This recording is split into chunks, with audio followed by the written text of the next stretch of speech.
This is the Google Pixel 7a, which I have owned and I've been using since it was released. I believe it was in May 2023, and up to the publication of this video, that's a good 5 months, and I think that's ample time to give you an idea of what it's like to use this device on a daily basis. Now, what I'm not going to do is go into the technical specs of this device because I really want to keep this video quite short. But what I will say is that I have made a full review video on this device on my main channel on Solar Tech, where I conduct all my reviews. So here it is a podcast, so just talk about things that I cover there, talk about them here just quite loosely. So again, I've made the full review video and I've made other videos covering various areas about this device again on my main channel on Solar Tech. Alright, so let's get into it. Alright, so first thing I'll say is I definitely like the fact that this device is compact. In a day where devices are so big and clunky, this one is just very pocket friendly in the weight, the size, and the other thing I love is because of the camera setup on the back here, so if you lay this on the surface, it never rocks.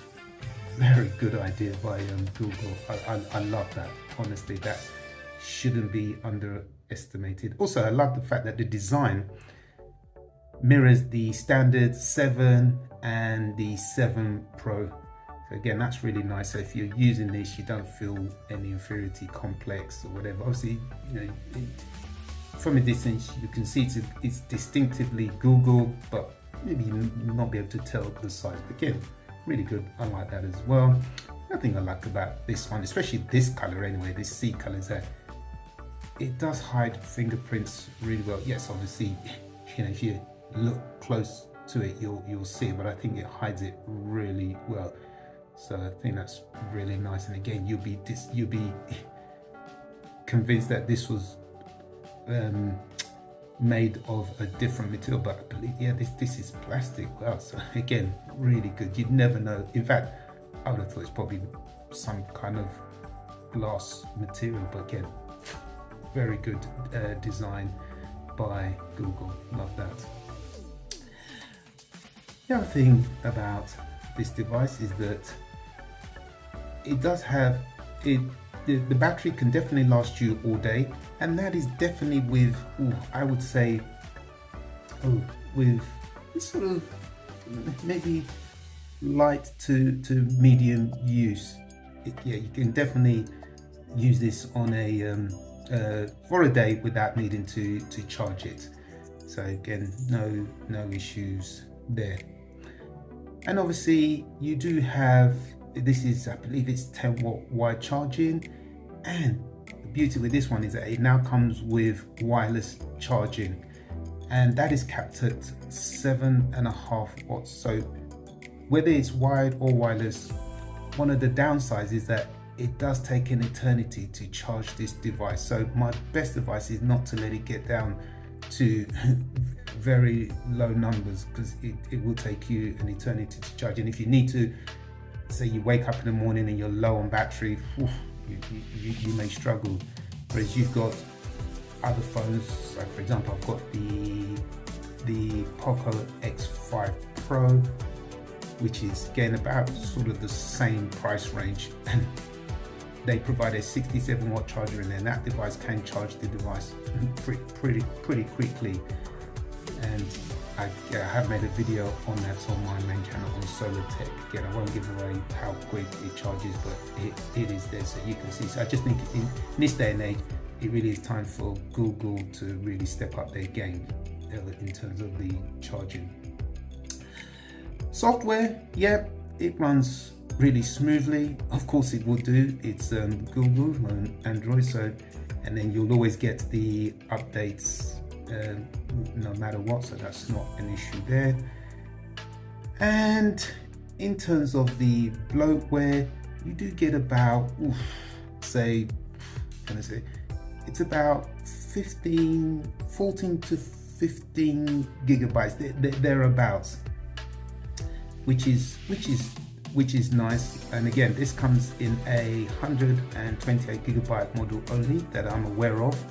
Now obviously when you take away that 14 or 15 gigabytes of system storage, you probably only be left with with about 114 or 115 or 13 gigabytes, which is not enough, because in this day and age you want to be taking photos, but it's not so much the photos, it's the videos that will eat up the storage, especially these ones. You know, when you're shooting in 4K, you want to use these fantastic cameras, so but you're just very limited in terms of the storage. So I think what Google should have done, or maybe in future, is offer this in a 256 gigabyte model as an option to this 128 gigabytes, because again, in this day and age, people are shooting videos 4K, whatever, and that's what eats up the internal storage. You know, if you give this to, say, a kid will fill this up in no time.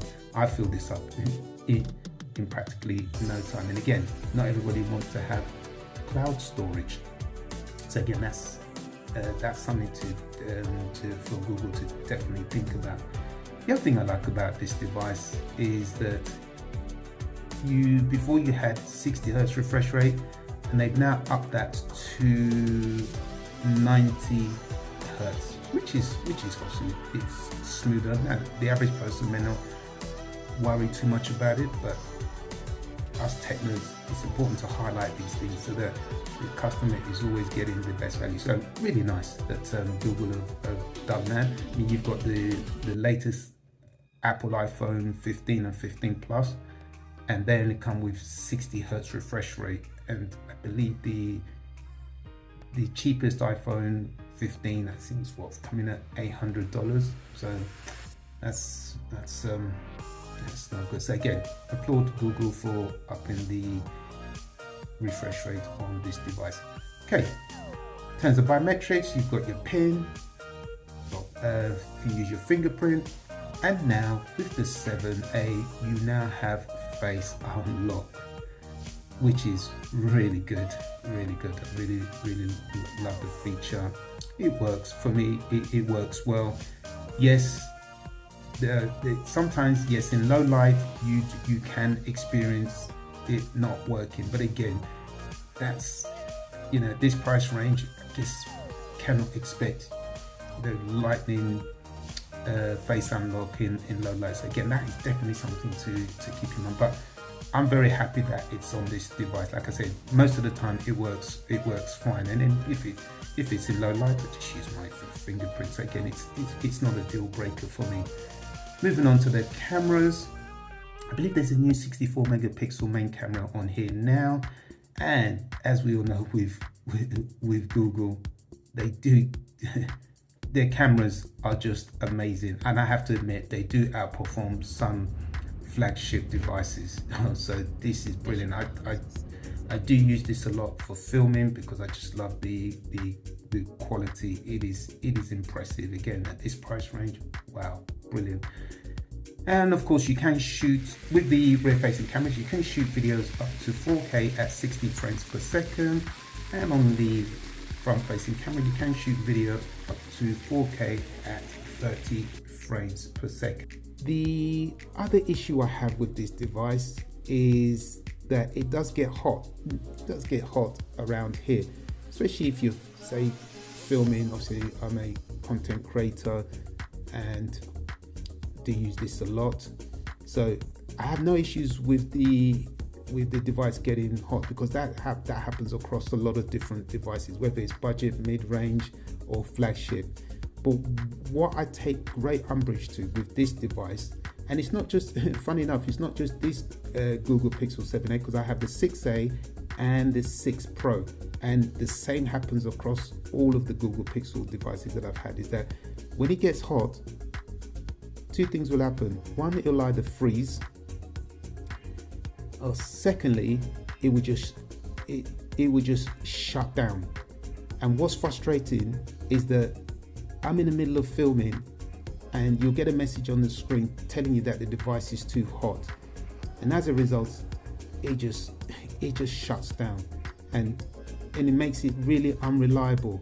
And the other thing I should note is that this, and I've tested this in various different temperatures, whether it's I don't know, 70 degrees, 60 degrees Fahrenheit, 80 or whatever, it's still it just breaks down. So it's not necessarily that it happens when the weather is hot. No, I can confirm. I said I've been using these devices frequently, and I do not like the fact that it would just, when it gets hot, again, you could be filming, and you don't have to be filming for an hour. You could be even filming for 5-10 minutes, and then it would just get hot, and then it would just shut down. So again, I'm really not happy. And again, the G2 tensor processor is meant to improve things, but that hasn't happened in this case. Just before I wrap up this video, I do want to touch on one last point, and that is the button configuration on the Google Pixel 7a, and it's the same on the other Google Pixel phones. So as you can see, you've got the volume rocker at the bottom, and you have the on-off button at the top. Now, this is a real pain for someone like myself who has various Android devices. So when I flip between those and the Google ones, it causes problems. And most often than not, I'm always hitting the wrong button. So as you can see here on the right, we have this is the Poco X5 Pro. Again, another phone that I'm covered on my main channel on Solar Tech. So you can see here, so the yellow button there, that's the on-off button, and above that is the volume rocker. Now that is the convention. So I have no idea why Google decide that they want to be different. As a result of this, what tends to happen is when I think I've got an Android device in my hand, I press the volume rocker thinking it is the power button and vice versa. So you can see where the confusion lies. So it really would be nice if Google followed convention and just changed it to the majority. So that was just a brief overview of my experience of using the Google Pixel 7a over the last 5 months. And I have to say, I love the hardware, especially the design, which is uniquely Google's. You also have the vanilla Android, which is very clean. And because it's owned by Google, you get updates regularly. Cameras, superb. And as you saw, they do take fantastic photos and videos. Also love the security features, and now you also have face unlock, so that is really nice. And again, beautiful features which you not only see on here, but you'll see on the Pro series. Obviously, the two big letdowns for me, as I mentioned, are definitely the fact that it gets hot, and as a result it does affect the ability to film. So whatever you want to film just goes amiss because you cannot rely on these beautiful cameras. And obviously the other issue I have with this device is the slow charging speed. It's way too slow.